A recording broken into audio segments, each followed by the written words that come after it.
把鸭脖和鸭脚倒进大盆里，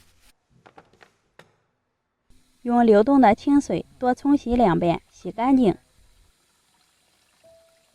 这个鸭脚处理的也很干净。凉水上锅，放入鸭脖和鸭脚，焯一下水，几片生姜，倒点料酒去腥，盖上盖子，开大火烧开。水开以后，把里面的血沫撇出来，再煮上2分钟，然后捞在一个大盆里。准备几颗小葱，切成段状，再切几片生姜，一把干辣椒分成2段，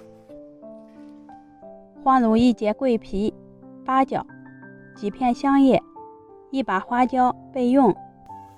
把焯过水的鸭脖放进砂锅里，倒入准备好的大料，一把冰糖，2勺生抽，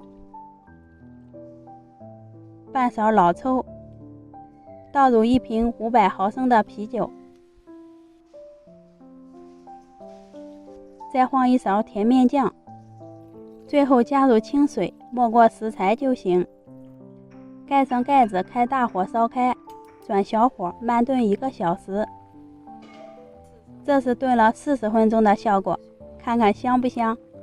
中间注意一下水的变化，翻动几下，改大火收一下汤汁儿，就可以关火出锅了。看这颜色，已经忍不住要流口水了，真的是太香了。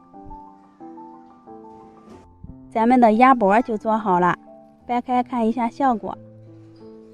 肉质非常的软烂，也很入味儿，吃起来麻辣鲜香，有嚼劲，味道不比店里买的差，自己做的干净又卫生。